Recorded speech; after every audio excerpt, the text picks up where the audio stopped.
Hey, that's really, really bad. 123 to 89. The Raptors, or should I say the Raptors 905, lost to the Sacramento Kings and did so in a fashion where the amount of injuries they had and players who weren't available, obviously RJ Barrett, the reason is known. Emmanuel quickly also for personal reasons, not around the team. The best players on the team each have broken hands. There's just a lot of stuff happening with these Raptors, and they have a lot of, I don't know. It's not a very talented team right now, and they lose. In fact, they get shellacked and do so in a way that, like, Bruce Brown is your starting point guard, which dictates that you play a lot of delay action. You play all the high post with Kelly Olynyk to try and create a little bit of rim pressure through that means. And since you're running basically delay action, 5-out offense, out of the corner, out of the high post, you are imitating or mimicking how the Sacramento Kings achieve their beautiful offense that is supplied by Domantas Sabonis and a litany of guards who can drive, pass, and shoot, and do so at a rapid pace. And then you have the Raptors trying to do that on the other side of things. And what that really equals out to is just like really bad basketball. They didn't stand a chance. This was one of those games where if the Raptors wanted to look at this, you need every player well above their head as far as like how they're performing, better than the 32% from three. You got to rely on that March Madness formula where you're like, I don't know, guys, we might be able to swing this one. We shoot the ball well, get the ball up. Let's see how this goes. And that obviously wasn't the case. The Kings are a fantastic team. Sabonis now has, I think, set the record for most double-doubles in a row or something associated with that. In fact, he had a triple-double, 26, 17, and 10. The Raptors had nothing for him. The Raptors have had nothing for any front court member of the opposing team for quite some time. And what that means, it does not mean that Kelly Olynyk is not worthy of playing in the NBA or anything like that. It doesn't mean he's not holding up his end of the bargain. This is not what he was asked to do. Nobody would ask Kelly Olynyk to hold down the front court against all the best teams and against like the rigors of that in and out, day and night in the NBA. No Jakob, no Scotty, no hope. Emmanuel's gone. RJ is gone. Like, are we just vibes out there, man? And how good are those vibes? You know, they battled in some games. They have battled. I think the battle died in this one. And I don't even blame them necessarily, right? Like, they have been the worst team heading into every game for forever. And they've been losing games by like 7 points, 11 points, battling. Coco says it means it's a team sport and our team is very sparse. Chelsea Late says, are there even vibes? LOL. Hopefully we achieve better vibes as teammates tomorrow in the media game, Chelsea. GPWW says, man, I'm so glad I got fried before the game. I don't even know what happened. We lost, though. Honestly, brother, that's a pretty good approach. I don't get fried before games or anything like that, but I can definitely empathize with kind of like desensitizing yourself to what you're seeing. And honestly, since both these teams approach the game with a similar approach, it would be weird to watch this game high because you'd see both teams doing like the same actions. It's just one team is good at it and the other team is bad at it. Blake Murphy says, if the vibes aren't better tomorrow, you're benched. This is the type of dissent I'm playing under. OG3 says, Samson F, baby. The F is for feckless. This was feckless hoops. But I don't even blame him for being feckless. Grady Dick, Ochai Abaji, Kelly Olynyk, Gary Trent Jr., Bruce Brown, Javon Freeman-Limerty, Jamias Ramsey, Jordan Nwora, Jalen McDaniels, Jonte Porter, who left the game shortly after being sick, and Mohamedou Gueye. Labor hero Garrett Temple couldn't get in? Come on. What's going on? Like, at that point. Anyway, the battle died is what I mean to say. They turned the ball over, like 22 times, leading to 33 points. Maybe it's 21. They didn't, like, Emmanuel quickly was stitching everything together. There's a couple players on this team, like, who help keep the semblance of the offense together. And Kelly Olynyk plus one of like RJ or Emmanuel, that was helping them maintain some level of like structure offensively so that they don't turn the ball over constantly. And so that like they have some sort of heliocentric presence to rotate around. Okay. That's what we're seeing. Now, Bruce Brown is your point guard. Kelly Olynyk is not able to just link up with him as opposed to Manuel or RJ or Scotty with a litany of different guys. There's just not a baseline to operate from. Let's talk about something that, like, this is a good question from Will Smith. Quote, is Grady's struggles recently more just getting more defensive attention, or is it fatigue? He's certainly getting more defensive attention. He is playing more on-ball possessions where he is overextended for sure. He is not as comfortable keeping his dribble alive against digs as being paid attention to like the primary action. So basically the difference between Grady, where he's thriving and let's say comes down the lane, does the shoulder check a la Paul George, little push dribble, throw a lob, is like the team is kind of loading up on the guys like RJ and Scotty on the strong side of the court or the weak side of the court. So he gets to operate with a little bit more room. Games like this, let's say it's Jemias Ramsey on the weak side, they come and they dig. They're like, we're going to put pressure on your dribble and we're going to do all that kind of stuff. And Grady having his dribble pressured is leading to a lot of turnovers, and not good types of turnovers, like overwhelmed turnovers. Not the type of, like, I consider them like really like high reward turnovers, high risk, high reward turnovers. Scotty has a lot of them, which I think is a good indicator. It's like you're trying something. Like if this pass had connected, there's a layup on the other side. The trouble with these turnovers from Grady is that like he's picking up his dribble and he's passing the ball back up the court.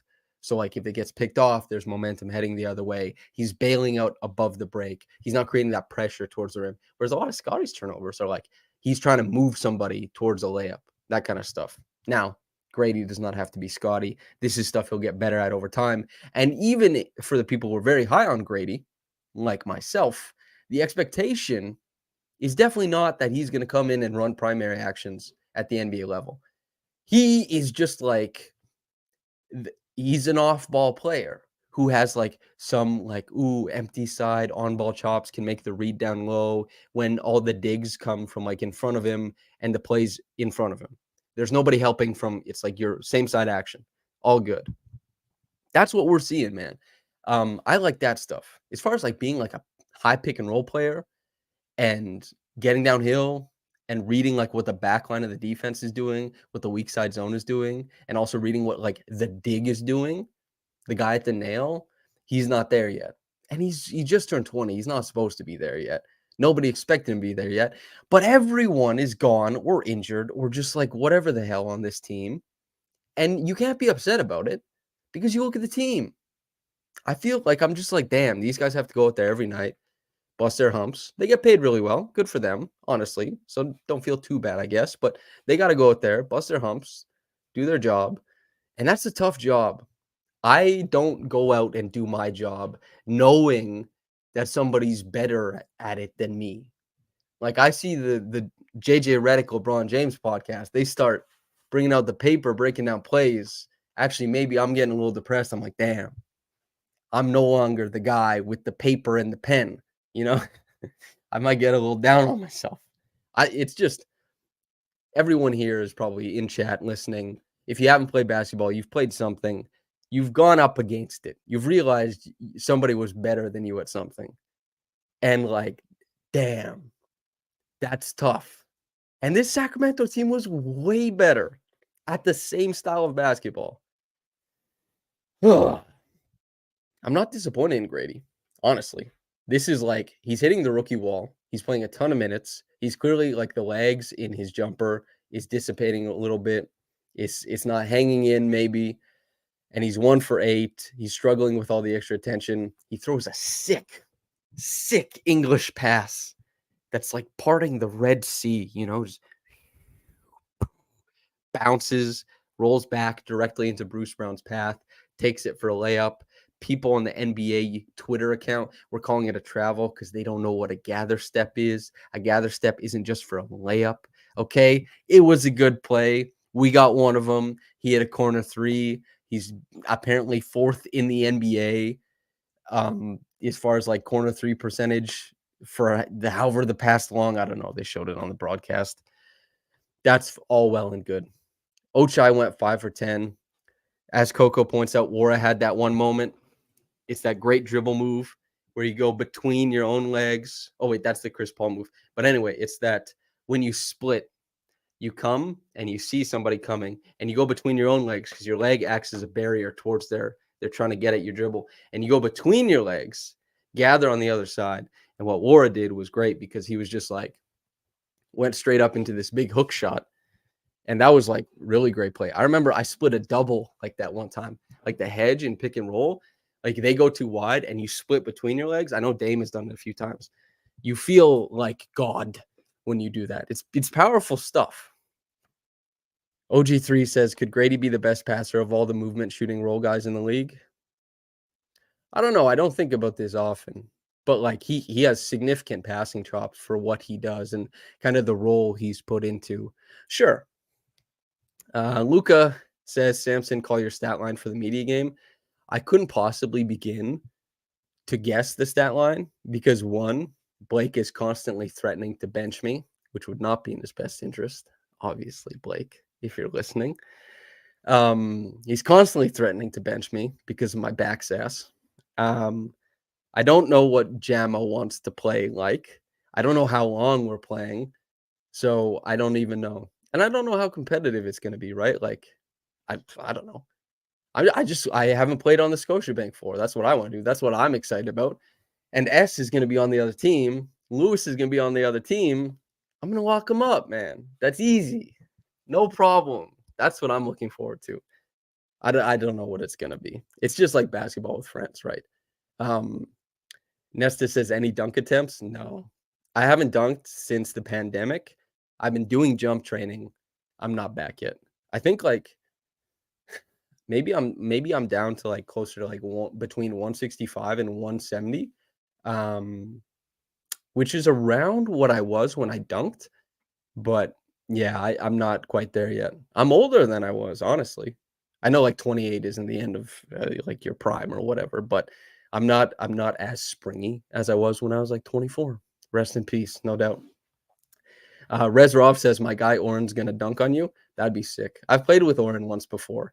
A resilient driver, a resilient driving game. And yeah, Oren's the best. If Oren could dunk, given his stature, do you know how sick that would be? I'd lose my mind, man. That would be the coolest thing ever. Biggie35 says Grady is a support guy, not a star player. He needs stars to maximize his skill set. That's certainly correct. He's way better at operating with advantage and kind of multiplying what other guys are creating. I think that's what it's going to be. Coco says Will said he'll be very competitive. I guess it just takes one person to like set the tone. A lot of the people in the game I know very well. Some people I don't know at all. I guess it's just like, I don't know. If somebody starts taking it seriously, then other people do. I guess it goes that way. It's like the All-Star game, except this is like the All-Star game in that it's bad basketball, but there's no talent associated with anybody, you know? I'm looking forward to it, though. I've never played on the Scotiabank Arena floor, and I'm excited about that. Yeah, that's kind of... Prompts Help says, I wonder if Oren has a slow-mo game to match his vibes. No, he's pretty quick, if I remember correctly. Oren's pretty quick. Yeah. If anybody wants scouting reports after the game, I'll be happy to give them out. Yeah. But, jeez. I mean, Jemias Ramsey, a couple good drives in this game. I think, like, that's nice. Also, Wara had a pretty good game, all things considered. There's some shot making, like 5 of 8 for Jemias Ramsey, 5 of 7 for Wara. It's been some nice shot making, and definitely once the game, like, you know, kind of slows down, you're looking at a sloppier game, and the Kings are like, they're kind of like do whatever, right? Yeah, that's kind of what it is. Who is the biggest / tallest media member who will play? I don't know, Dwayne, maybe Will. It's not that many tall people. Media is not big. Eric Kareen, I guess, maybe too. I'm not sure. Like, the scouting report for anybody is, like, you look at who's playing and you're just thinking your mind is, like, "Who's fit?" 'Cause that's, like, the number one prerequisite usually is, like, "Oh, yeah, like, you can get up on the court." That's number 1. And then you go from there with basketball skills, but I've seen maybe, like, 5 or 6 people play. Yeah. I couldn't say. Chelsea asks if Sav is the tallest. Sav isn't the tallest, but she'd be close to the tallest. There's, like, a clump of people who are, like, between 6 and 6'2". I think Will is taller than Sav, if I remember correctly, but I'm not sure, to be quite honest. Dwayne, I think, would probably be. I think Blake had said Akil and Dwayne were the respective first overall picks on their teams. Do I feel slighted? Of course. Obviously, I feel slighted. That's ridiculous. But we move. I think that's Josh Sue and Phil from Raptors PR who were um, the the GMs who picked the teams or whatever. Yeah. Did I see? You know what I did like in this game? Mohamedou Moji. He went up against everything he could around the rim, and I respect that. Like, he comes in these games, he goes 1 for 6. He's trying to get some shots up. He's trying to get dunks off, quite frankly. He's trying to have these big, long steps to the rim for layups, and that's all good. He's relying on length and trying to be, like, quick, and that's good. I'm glad. That's how he scores at the G League level, of course. But in this game, he wasn't able to affect it offensively and not even necessarily defensively, but he jumped for everything. That's a wonderful ethic to carry as a player, is like, I'm going to jump. Um, yeah, and I appreciate that. Biggie35 says, "Is there anyone that seems like they would actually be a consistent bench piece of all the folks getting long looks off the 905 squad?" Hmm. I think, like, it was Jonte. Like, I do think that is. I think Javon, he did some stuff with the 905 this year. They were trying to kind of, like, work on his playmaking and mold him into, like, a point guard because they were like, "Well, he's not shooting the hell out of the basketball. He doesn't have a tremendous amount of size. Like, getting a bump in playmaking would help, make you more versatile to make the jump to the league because he's certainly good enough to be, that guy at the G League level." Like Jonte, or sorry, not Jonte. Javon is like, he's good.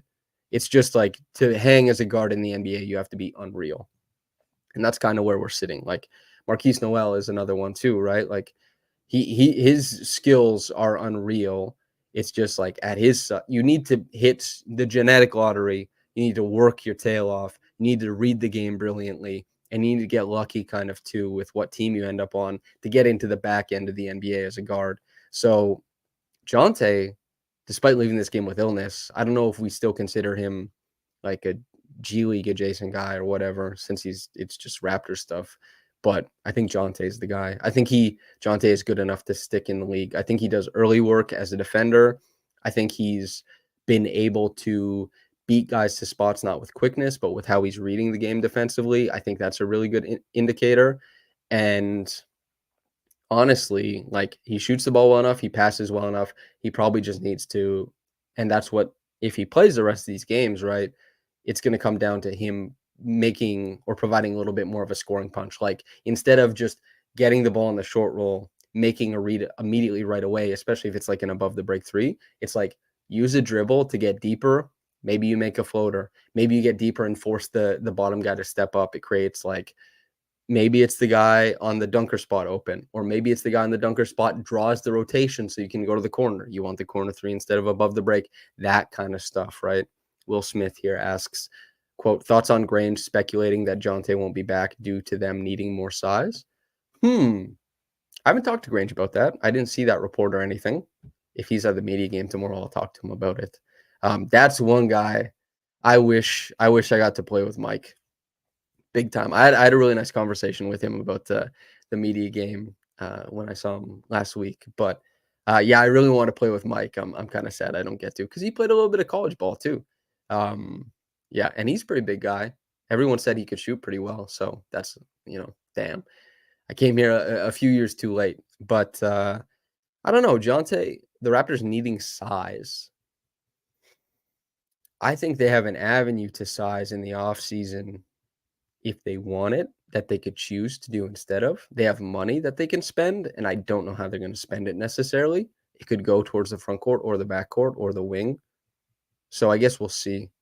But Grange is a lot closer to like high up sources than I am. So if he's hearing stuff and that's like reporting, then I mean, I'd trust Grange on reporting, sure. Like I understand there was like a meme that like he said a couple things and then the opposite happened. I understand. It's hard to get stuff right because like honestly, the Raptors could have told him like this is ironclad, we're doing this, and then they could have done something else. And like you as a reporter, let's say it comes from the guy, the Raptors guy, the guy who would know, tells you something. Do you believe him and report it? Or do you say, like, I need to hear this from like the opposing GM or something like that? Do you have the avenues to fact check it that way? Or do you say, the guy told me, I'll report it? You know, it's tough to get it right. I'm really impressed the way that, like, now I don't like Woj and Shams type of coverage. I think it's boring and transactional. But from like the perspective of what they're doing behind the scenes to get that stuff right, that's pretty impressive because there's a lot of uncertainty in the NBA and especially in like transactions and stuff like that. So yeah. Nesta says, any chance Detroit lets go of beef stew? I don't know. He's still on a contract, isn't he? Like, as far as I guess we're just talking about like acquiring a guy. I mean, maybe. I know Wiseman is a free agent. I've talked about this a little bit before. I think Wiseman, maybe Miami's the best place for his career for him to end up, but I think Wiseman is probably, and this is just my guess, people can feel free to disagree. I estimate he can be one of those guys who you get more than what you pay for. I suspect that's what Wiseman is going to be in. But let me look up Isaiah Stewart to see, because I thought he signed like a 3-year contract or something like that, right? Yeah. Oh, he signed a 5-year contract. So is he gettable? And he'll be paid $15 million over the next 4 seasons? I feel like if they don't hang on to Wiseman, just because like Stewart shooting 38% from 3 this year, I suspect that they view Stewart as an easier player to fit next to Duren. And they really like Duren. And the Detroit brass and people around Detroit really like Duren. And for a good reason. So that's kind of where I am on that. I think the big that is gettable from Detroit is James Wiseman, who I know is considered somewhat of a controversial figure because there's polarized conversations around him online for sure. But I think that Wiseman, he's got some goods on him. That's kind of where I'm at with it. Slomo says everyone should like Duren. Agreed. Duren is pretty awesome. I think his passing is really underrated still at this point. He obviously is a pretty good physical presence. There's like he can go up and get it to give you a different look in the pick and roll. His screen craft is getting better. I don't know if I really like how he works out of like the dribble handoff stuff, but he's young. That's like Domantas Sabonis. It took like 7 years for him to really transform into, a beast in that role. So yeah, Duren is really good. If I'm in Detroit, I know some people still like are very Wiseman pilled and like he should be the guy, but Duren deserves a lot of positivity over there. Yeah. Biggie 35 says, I don't see Wiseman and Smith being anything more than what they are. I'd rather get a center in the draft and see if we can develop a starter. Maybe. I think I have no idea what the Raptors are looking for in the draft. And my earnest hope is that they're looking for best player available. I don't know about center or anything like that. Jakob Poeltl is like, he can hold down the center position provided his finger is not dislocated, but located correctly on his hand. And you work from that.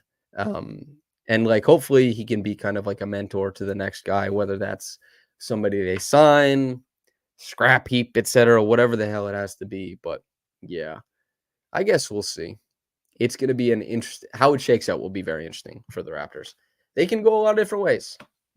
I feel like that's going to be the end of the podcast. We're kind of just shooting the shit, honestly. I hope the audio listeners enjoyed that. My demands to be the first overall pick. While there's people in here, make sure to like the video. It helps promote it via the algorithm. If you want to subscribe to the channel, hell yeah, that's very good. I think we're getting closer to 11,000 subscribers. And on top of that, if you want to subscribe to the website, it's what keeps us alive and allows us to do what we do as Raptors Republic continues to forge ahead as independent media in the market and remains a very important place in the space. That's kind of what it is. Got blown out by the Kings. Them's the breaks. I'll be back here in a couple of days to talk about OKC, and I don't expect that game to go very well. However, I will be able to give you the dirt on all the media members. You're going to know who's trash. You're going to know who's nice. I'm just kidding. I never frame it like that. But I will frame everybody positively, but you'll know who's the best. All right. Everybody, thanks for tuning in. And whether you got into this in the morning or at night, have a blessed day and goodbye.